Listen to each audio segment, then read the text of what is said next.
usah NU-NU-an, yang penting Islam katanya.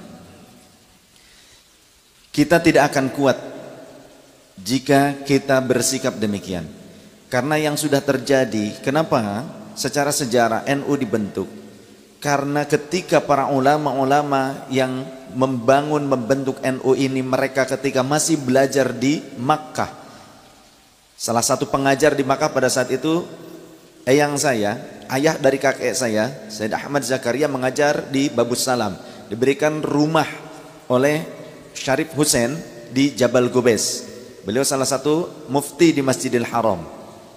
Tinggalnya di Arab Saudi itu sekitar 21 tahun, tapi mengajar di Masjidil Haramnya sekitar 13 sampai 17 tahun.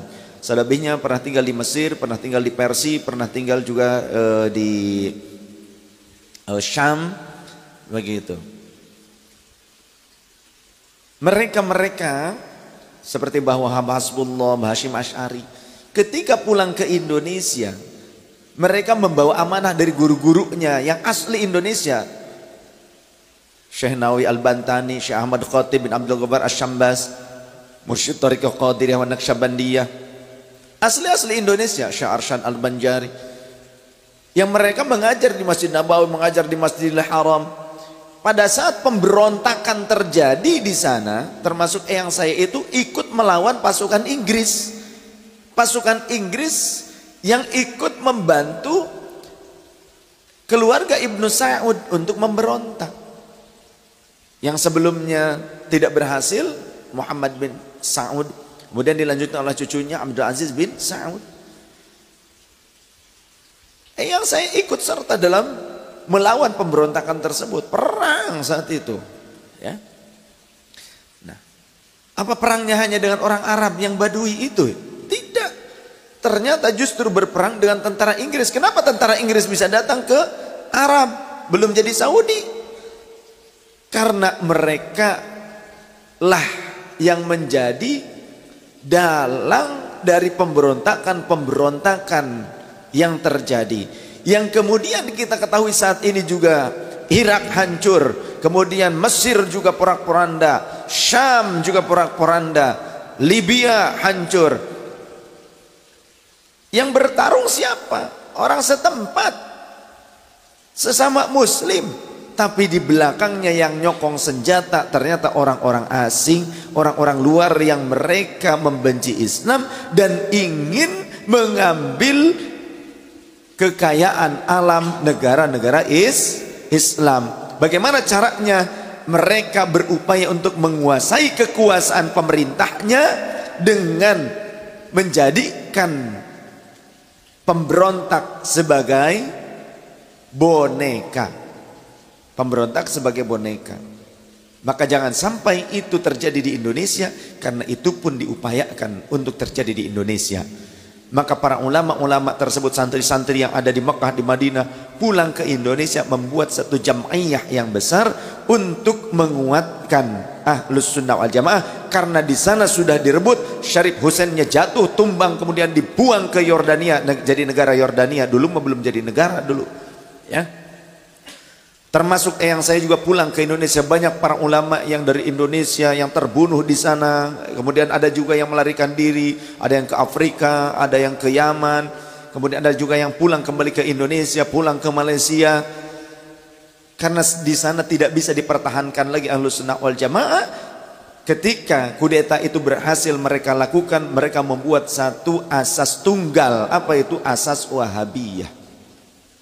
Asas tunggal inilah yang kemudian menghancurkan bangunan-bangunan, kubah-kubah dari keluarga Rasul, istri Rasul, putra-putra Rasulullah yang ada di Baqi, yang ada di Ma'na, karena dianggap akan memicu kesyirikan.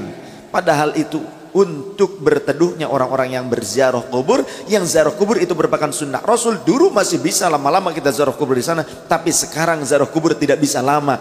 Jamaah kita yang hajian, yang umrah, ziarah kubur gak bisa lama-lama, harus sebentar. Assalamualaikum, di sini sudah ada askar-askar, ya, mutawifnya sudah ada, dan semuanya mengatakan, oh ya, wah, ceramah diceramahin. Kita tahu kita ziarah malah diceramahin. Syirik, lawas, hati-hati dengan kesyirikan, ini lain sebagainya. Nah sekarang begitu. Kalau kita sedikit saja doa begini, haji haram, haji syirik, begitu. Apa mau di Indonesia kita ziarah Wali Songo haji haram? Ayo, mau nggak? Kita ziarah ke kakek nenek kita, masya Allah, haji syirik, haji haram, yalah haji begitu. Ampun. Maka beruntunglah alhamdulillah kita ada di Indonesia yang Ahlus Sunnah ini dijaga oleh Nahdliyin. Ya. Sekarang di sana menjadi kerajaan keluarga, Al-Mamlakah As-Saudiyah. Sudah tidak bisa apa-apa lagi orang-orang kita. Ketika ada kabar habaib dari Indonesia diakui dan diagungkan di Arab Saudi oleh pemerintah Arab Saudi, itu kabar bohong. Karena apa? Orang yang asli kelahiran Saudi, ulama Saudi, habaib yang asli Saudi sendiri, Sayyid Muhammad bin Alwi Al-Maliki Abuya, beliau itu mengajar di Masjidil Haram, beliau itu menjadi wakil rektornya Universitas Ummul Qura. Bagaimana kehidupan beliau di sana? Ditekan dakwahnya, kebiasaan-kebiasaan maulidan didatangi oleh pemerintah, oleh petugas, harus diberhentikan. Seperti itu. Ya. Sekarang putranya Abu Yasin Ahmad bin Muhammad Al-Maliki, kemudian juga Habib Zain bin Smith di Madinah. Saya kalau ketemu di luar mau cium tangan aja nggak boleh. Belakang-belakang ikut dulu. Kalau ke rumahnya aja pelukan. Begitu baik ketika di rumah, wah luar biasa. Tapi di luaran karena apa? Banyak intel-intel mata-mata yang memfitnah beliau, difitnah mengajarkan kesyirikan. Beliau ulama yang luar biasa, ahli tafsir, ahli hadis, ahli fiqih, masuk ke dalam kategori mufti. Akan tetapi kehidupannya di Arab Saudi bagaimana? Ditekan. Apalagi diketahui sebagai dzurriyyah Rasul. Habaib di sana itu tidak bebas seperti di Indonesia. Ya. Maka beruntunglah kita berada di Indonesia. Karena Indonesia rumah kita bersama, titipan dari para aulia dan dzurriyyah Rasul, kurun-kurun awal yang membawa Islam ini ke Indonesia tanpa peperangan, tapi dengan cinta kasih dan persahabatan.